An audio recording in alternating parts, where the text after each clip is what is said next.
The crimson sands of Keth 7 stretched endlessly beneath twin purple suns, their harsh light casting jagged shadows across the alien landscape. Captain Elena Vasquez pressed herself against the crystalline outcrop, her breathing shallow as she watched the Zephyrian hunting party sweep across the valley below.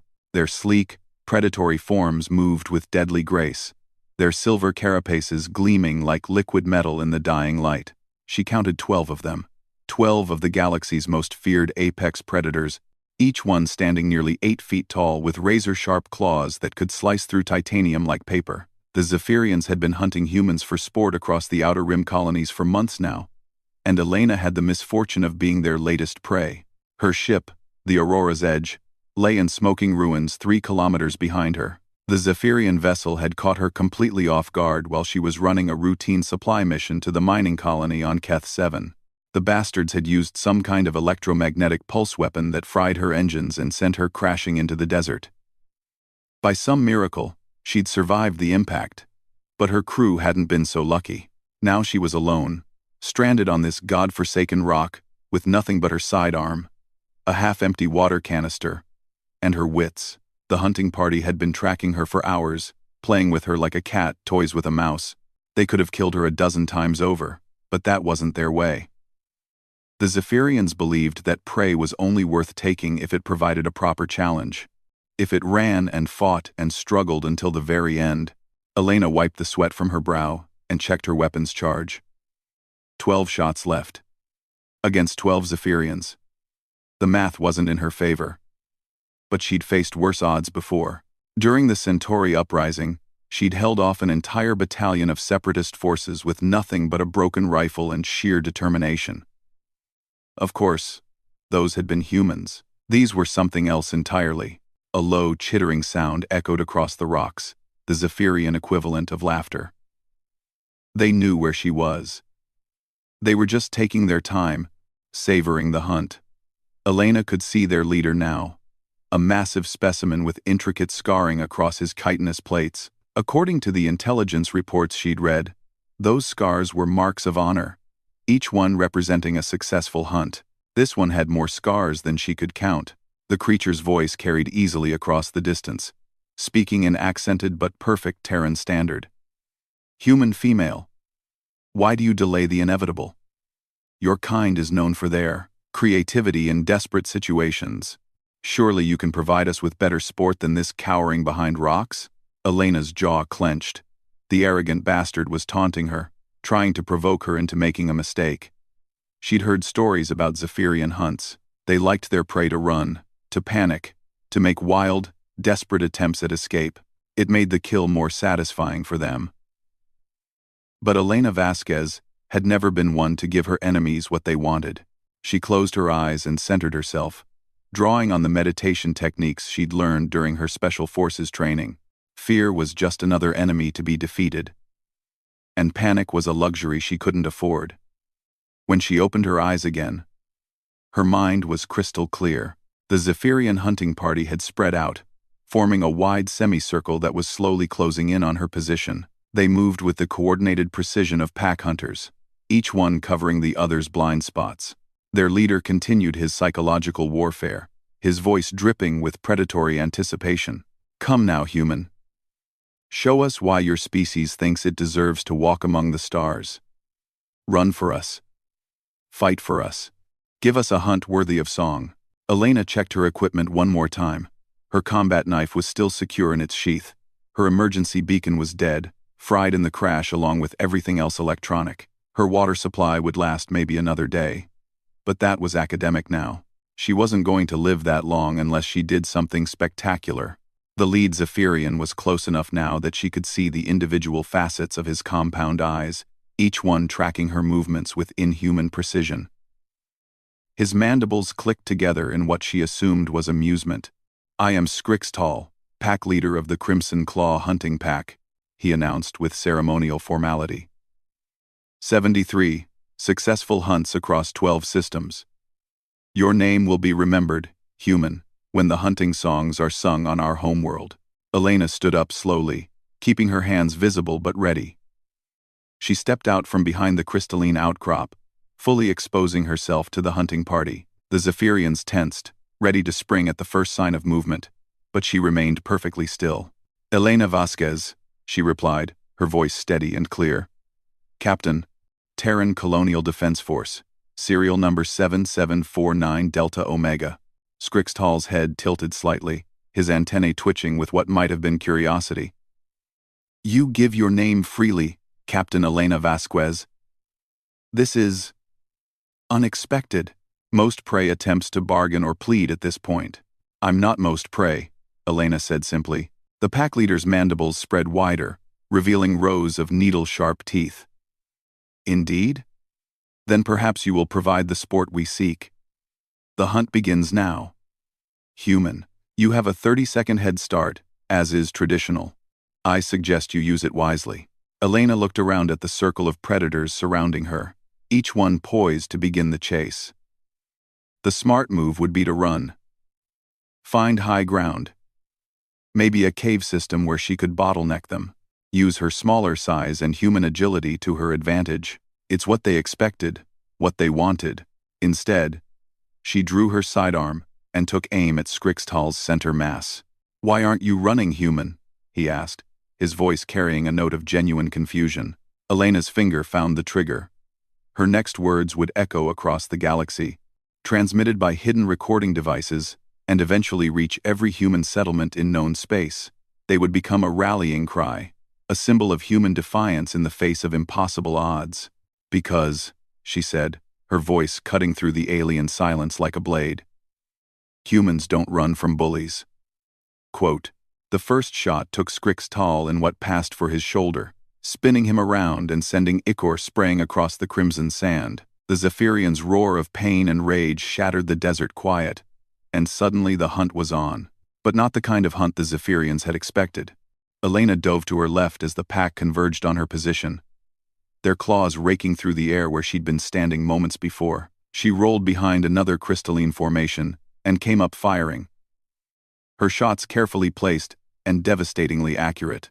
Each pull of the trigger was calculated, precise, born of years of combat experience and countless hours on the firing range. The second Zephyrian went down with a smoking hole where his left eye cluster had been. The third stumbled, his leg joint shattered by Elena's third shot. These weren't kill shots. Her weapon wasn't powerful enough to punch through their natural armor. But they were slowing them down, making them think twice about their casual approach to this hunt. Skrixtal was back on his feet now, ichor still dripping from his wounded shoulder. His compound eyes blazed with something that might have been respect, mixed with murderous fury. "Clever, human. But you cannot hide forever. We are patient hunters." "Who said anything about hiding?" Elena's voice came from a different position now. She'd used the brief firefight to relocate, putting more distance between herself and the pack. "You want to hunt? Let's hunt." What followed was unlike any hunt the Zephyrians had ever experienced. Instead of running in panic, Elena used the terrain to her advantage, turning the desert into her ally. She knew every shadow, every crevice, every angle that could provide cover or concealment. Her movements were precise and economical, wasting no energy on unnecessary actions. The Zephyrians found themselves constantly wrong-footed. When they expected her to flee, she attacked. When they tried to surround her, she was already gone. Her weapon spoke with deadly accuracy, each shot aimed at joints and soft spots in their armor. She couldn't kill them easily, but she could damn sure hurt them. As the first sun began to set, painting the desert in deeper shades of red, 3 Zephyrians lay motionless on the sand. 2 others limped badly, their hunting effectiveness severely compromised. Elena's ammunition was running low, but her resolve burned brighter than ever. She'd found her rhythm now, the deadly dance of combat that had served her so well in the wars. Every move was calculated, every shot precious. The Zephyrians were learning what humans had known for millennia. Sometimes, the most dangerous prey is the kind that refuses to run. The night was coming, and with it, new possibilities. Elena had survived the first phase of her impossible fight, but the real test was just beginning. In the darkness ahead lay either death or something far more extraordinary. The birth of a legend that would reshape the galaxy's understanding of what it meant to be human. The stars wheeled overhead, cold and distant witnesses to the drama unfolding on the crimson sands below. And Elena Vasquez, daughter of Earth, stood ready to show the universe exactly what humans were capable of when pushed to their limits. The twin moons of Keth 7 cast eerie shadows across the battlefield as Elena pressed herself against the smooth surface of a wind-carved spire. Her breath came in controlled puffs, visible in the rapidly cooling desert air. 7 shots left in her sidearm. 7 Zephyrians still hunting her. The mathematics of survival had improved slightly, but she was still outnumbered and outgunned. The night had transformed the desert into a maze of silver and black, where every shadow could hide death and every glint of moonlight might reveal her position to alien eyes, perfectly adapted for nocturnal hunting. Elena had counted on the darkness to even the odds, but the Zephyrians moved through it like they owned it. Skrixtal's voice echoed across the rocky formations, no longer carrying the casual arrogance of before. There was respect in his tone now. And something else. Wariness. You fight well for prey, human. But the night belongs to us. Our ancestors hunted in darkness when your species was still cowering from shadows in caves. Elena smiled grimly. If only he knew. Humans had been apex predators long before they reached the stars, and darkness had been their ally since the dawn of time. She shifted position silently, her military training taking over completely. Every movement was deliberate, calculated to minimize noise and avoid detection. The wounded Zephyrian she'd shot in the leg earlier was moving more slowly than his packmates, favoring his injured limb. Elena had been tracking him for the past 20 minutes, waiting for the perfect opportunity. In warfare, you targeted the weak links first. Not out of cruelty, but out of necessity. Every enemy removed from the equation increased your chances of survival exponentially. She found her shot in a narrow canyon between 2 towering rock formations. The wounded Zephyrian had separated himself from the pack, perhaps hoping to circle around and catch her from an unexpected angle. It was a sound tactical decision, but it made him vulnerable. Elena's 8th shot took him in the throat, punching through the softer armor plating there. The creature collapsed with barely a sound, his silver blood pooling in the moonlight. 6 left. But her muzzle flash had given away her position, and the remaining hunters converged on the canyon with frightening speed. Elena was already moving, scaling the nearly vertical rock wall, with the desperate agility that came from knowing death was seconds behind her. Her fingers found purchase in tiny cracks and crevices, her military conditioning pushing her beyond normal human limits. Claws scraped against stone below her as the Zephyrians reached the canyon floor. One of them began climbing after her, his natural advantages in reach and strength making him a formidable pursuer. Elena didn't look back. Looking back was a luxury she couldn't afford. She reached a narrow ledge 30 feet up and immediately dove behind cover as energy bolts sizzled past her head. The Zephyrians had stopped playing games now. They'd brought out their own weapons, sleek energy rifles that could punch holes through solid rock. The playful hunt had become a serious military engagement. You begin to understand, human, Skrixtal called out. We were being sporting before, following the old traditions. But you have proven yourself beyond mere prey. You are a worthy enemy. And worthy enemies deserve our full attention. Elena's 9th shot answered him, aimed at the Zephyrian climbing toward her ledge. The bolt caught him in the shoulder, sending him tumbling back into the canyon with a satisfying crash. 5 left, but now they were angry and armed with superior weapons. The energy rifles opened up in earnest, turning her rocky shelter into a storm of flying stone chips and superheated air. Elena kept low, using the terrain as much as possible to deflect and absorb the incoming fire. Her mind raced through possibilities. Tactical options. Ways to turn this from a siege into something she could win. That's when she noticed the smell. It was faint at first, almost masked by the ozone scent of energy weapons and the metallic tang of alien blood. But it was there. A chemical odor that spoke to something deep in her memory. During her tour on the mining world of Kepler 442b, she'd learned to recognize that particular scent. It meant danger of a very specific kind. Explosive gas. Natural pockets of it formed in certain geological conditions, and Keth 7's unique mineral composition made it particularly prone to such formations. The energy weapon's fire was heating the air, creating the perfect conditions for ignition if there was enough gas present. Elena's mind began working furiously. It was insanely dangerous, but it might be her only chance. She needed to get the Zephyrians into position, concentrate them in the right location, and then create a spark at exactly the right moment. She began moving again, not away from the pack this time, but toward a specific formation she'd noticed earlier. It was a narrow defile between two massive stone walls, with several cave openings that almost certainly connected to larger cavern systems below. If her geological training was correct, those caves would be perfect collectors for heavier-than-air gases. The Zephyrians followed, drawn by her movement and the occasional glimpse she allowed them to catch. She was hurting them now. Using their hunter instincts against them, they thought they were pursuing wounded prey, but Elena was leading them exactly where she wanted them to go. Skrixtal was the first to realize something was wrong. His head tilted as he caught the same scent Elena had noticed, his compound eyes scanning the narrow defile with sudden wariness. Brothers, something is not right here. The human leads us into a trap, but it was too late. Elena had reached the position she needed, high up on the canyon wall directly above the cave openings.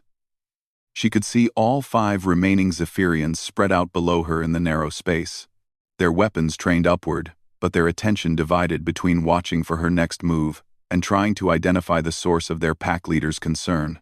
"You're right," Elena called down to them, her voice echoing off the stone walls. "I am leading you into a trap, but not the kind you think." Her 10th shot wasn't aimed at any of the Zephyrians. Instead, she fired directly into the largest cave opening, where the concentration of explosive gas would be highest. The energy bolt struck the rocky wall and created exactly the spark she needed. The explosion was tremendous, a roaring column of flame that turned the narrow defile into a furnace. The concussion knocked Elena flat against the canyon rim, her ears ringing and her vision blurred. Below, she could hear the screams of the Zephyrians caught in the blast. When the smoke and dust cleared, the canyon floor was transformed. Fallen rocks had created a chaotic landscape of debris and destruction. 3 of the Zephyrians were motionless beneath tons of stone. A 4th was crawling slowly toward the canyon mouth, his legs clearly broken but his determination unshaken. Skrixtal alone remained fully functional, though his silver carapace was scorched and cracked from the explosion.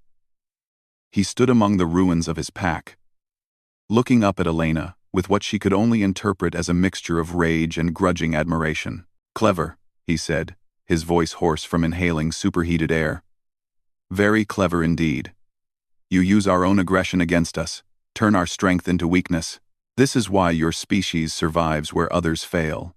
Elena climbed down from her perch, keeping her weapon trained on the pack leader. 2 shots left. 1 functioning enemy, plus the wounded one who was still trying to crawl away. The odds had finally shifted in her favor.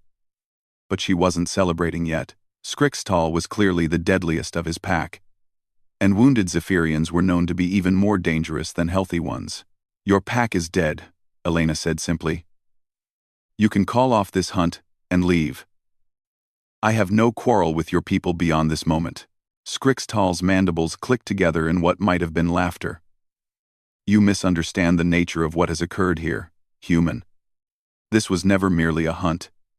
It was a test, and you have passed it in ways that will echo across the galaxy." He reached for something at his belt, and Elena's finger tightened on her trigger. But instead of a weapon, he produced a small, crystalline device that began to glow with soft blue light. "I have been recording this encounter since it began," Skrixtal explained. "Not just for the hunting songs, but for the Galactic Council. They wanted to understand what makes humans so dangerous, why your species has claimed so much territory so quickly, despite your physical limitations. Now they will know." The device projected a 3-dimensional image into the air between them. Elena herself, standing over the bodies of fallen Zephyrians with her weapons steady and her expression utterly determined. It was a powerful image, one that spoke to something fundamental about human nature. "You have shown them that humans do not run," Scrixtel continued. "You stand and fight, even when victory seems impossible. You turn disadvantage into advantage, weakness into strength. You are apex predators not because of your claws or your fangs, but because of your minds." Elena kept her weapon trained on him, but something had changed in the alien's posture. The predatory tension was gone, replaced by something that resembled respect. "The hunt is over, Captain Elena Vasquez," Scrixtel declared formally. "You have earned something that few beings in the galaxy can claim: the acknowledgement of the Zephyrian hunting packs. From this moment forward, you and your ship are under our protection. Any who hunt humans for sport will answer to the Crimson Claw Pack, and to me, personally." The implications hit Elena like a physical blow. The Zephyrians were one of the most feared species in the galaxy, and their protection was worth more than entire fleets of warships. But more than that, word of this encounter would spread. Other species would learn what had happened here, and they would understand that humans were not prey to be hunted for sport. As the twin moons continued their journey across the star-filled sky, Elena Vasquez stood among the ruins of what had been meant to be her execution ground. She had faced the galaxy's most dangerous predators and emerged victorious not through superior firepower or technology, but through the sheer refusal to accept defeat. The galaxy was about to learn a hard lesson about humanity, and Elena Vasquez had become the teacher. 3 months after the encounter on Keth 7, Elena Vasquez stood before the assembled delegates of the Galactic Council on the magnificent station orbiting Centauri Prime. The crystalline amphitheater stretched out before her in concentric rings, each tier representing different species from across known space. The sight should have been intimidating. Thousands of alien beings, many of whom had considered humanity little more than an upstart species barely worthy of notice. Instead, Elena felt a quiet confidence that came from knowing exactly who she was and what she represented. The recording crystal from Scrixtal's device had done more than document a single combat encounter. It had fundamentally altered the political landscape of the galaxy. The image of a lone human woman standing victorious over the bodies of Zephyrian hunters had spread through every communication network, every trade route, every diplomatic channel. Within weeks, it had become the most transmitted piece of media in galactic history. But it wasn't just the victory that had captured the galaxy's attention. It was the question that Scrixtel had asked, the words that had become a rallying cry for humanity, and a warning to those who would prey upon them. "Why aren't you running, human?" The answer had shattered assumptions that had persisted for centuries. Elena's gaze swept across the assembled delegates, noting the subtle shifts in posture and attention that spoke of a species' true intentions. The Calorians sat stiffly in their environmental suits, their crystalline forms refracting the amphitheater's light into prismatic rainbows. They had been among humanity's most vocal opponents, arguing that the newer species should remain in the Outer Rim territories. Now they watched her with what could only be described as wary respect. The hegemony representatives were even more interesting. The insectoid Vorthak had long considered themselves the galaxy's premier military power, their hive mind tactics and biotechnology making them nearly unbeatable in conventional warfare. But the recording had shown them something they'd never seen before. A single individual defeating superior numbers through pure tactical brilliance and unbreakable will. Their compound eyes tracked Elena's every movement with the intensity of predators recognizing a rival apex species. At the center of the amphitheater, Chancellor Morteth of the Galactic Council called for order. The ancient Eternarch's mental projections carried the weight of 3,000 years of diplomatic experience, and his telepathic voice resonated in every mind present. "We gather today to address the situation that has arisen regarding the species known as humanity," the Chancellor began, his thoughts colored with careful neutrality.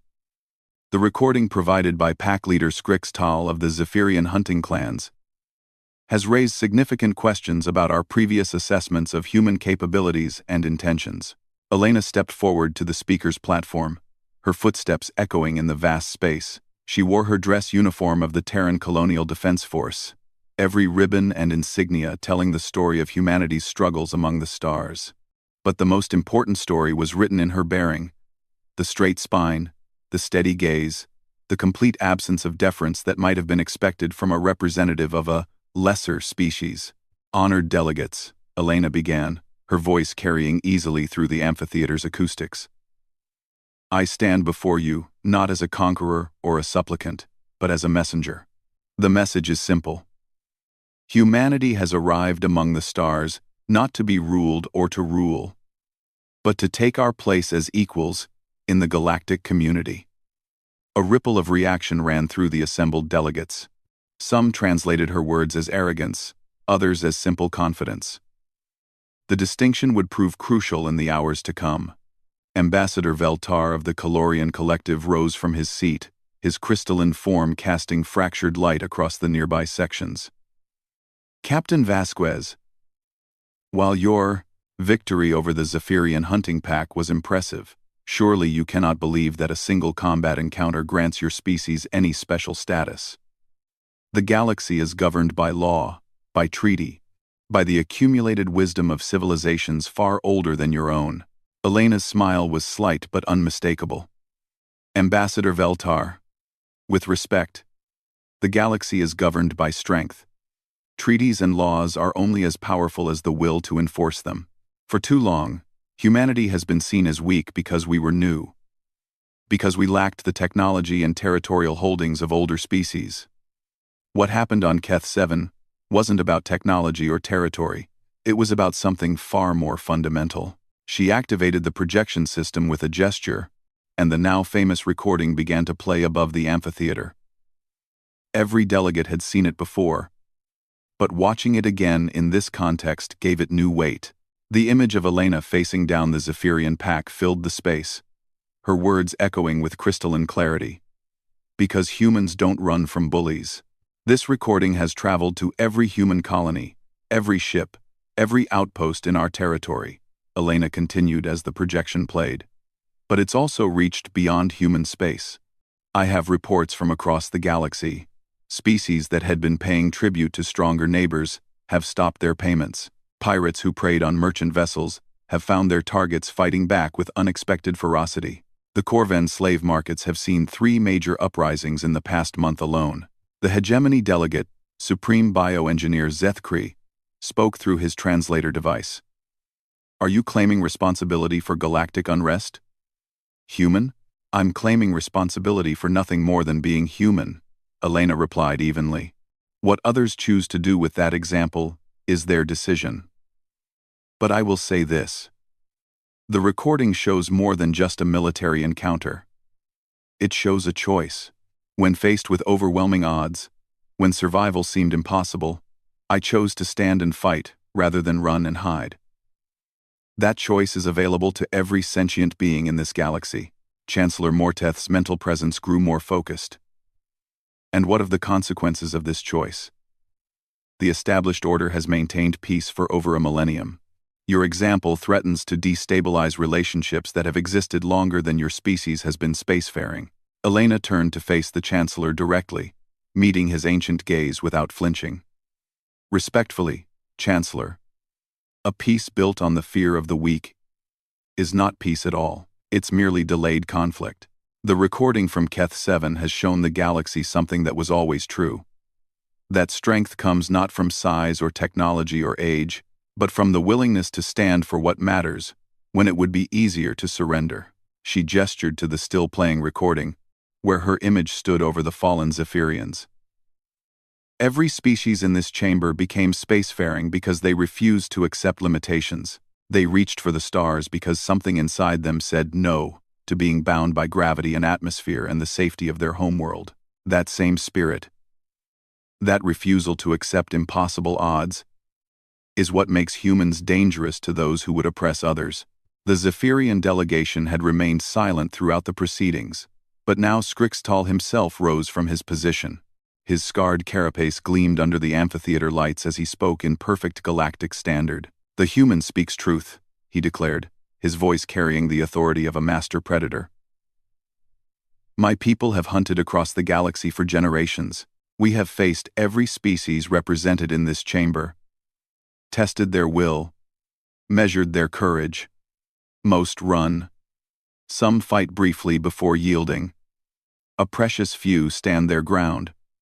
Regardless of odds, his compound eyes focused on Elena with unmistakable respect.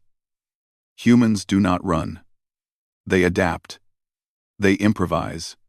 They turn disadvantage into opportunity with a creativity that borders on the impossible. Captain Vasquez defeated my hunting pack not because she was stronger or better armed, but because she refused to accept defeat as an option. The pack leader's words carried tremendous weight.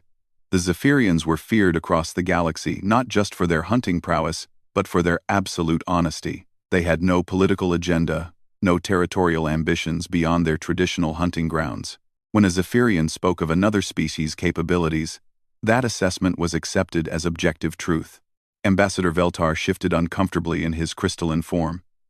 Even accepting the validity of these observations, the question remains, what does humanity want? What are your species' intentions regarding the established galactic order? Elena had been waiting for this question. It was the heart of why she was here, the real reason the Council had agreed to this session. Fear. They were afraid of humanity not because of what humans had done, but because of what they might do. Our intentions are simple, she said, her voice carrying to every corner of the amphitheater. We want the same thing every species wants. The right to exist, to grow, to explore, to build a future for our children. We want to trade with those who offer fair terms, defend ourselves against those who would harm us, and stand as allies to those who share our values. She paused, letting the words settle before delivering the crucial point. But we will not be bullied. We will not be prey. We will not accept restrictions placed upon us simply because older species find our growth uncomfortable. The galaxy is vast enough for all of us, but only if we all accept that strength comes from cooperation, not domination. The silence that followed was profound. Elena could feel the weight of thousands of minds processing her words, calculating implications, reassessing long-held assumptions about humanity's place in the galactic order. Chancellor Morteth was the first to speak, his mental voice carrying notes of something that might have been amusement. Captain Vasquez, your words carry the ring of an ultimatum, disguised as diplomacy. No ultimatum, Elena replied calmly, simply a statement of fact. Humanity has tried to work within the existing systems. We've followed the protocols, respected the boundaries, accepted the limitations placed upon newer species. But Keth 7 has changed everything. The galaxy now knows what happens when humans are pushed too far. We'd prefer cooperation to conflict, but we're prepared for either. The recording finally ended, leaving the amphitheater in contemplative silence. Elena's image froze at the moment of victory, standing tall among the ruins of her enemies. Her expression determined but not cruel. It was a powerful symbol. Humanity unbowed, unbroken, unwilling to yield. Over the following hours, the delegates would debate, negotiate, and ultimately reshape the fundamental structure of galactic civilization. New treaties would be written, territorial boundaries redrawn, and the balance of power permanently altered. The Human Accords would become the most significant diplomatic achievement in galactic history. But all of that lay in the future. For now, Elena Vasquez stood before the assembled powers of the galaxy as the living embodiment of humanity's refusal to be anything less than free. The girl from Earth who had crashed on a distant desert world had become something more than herself.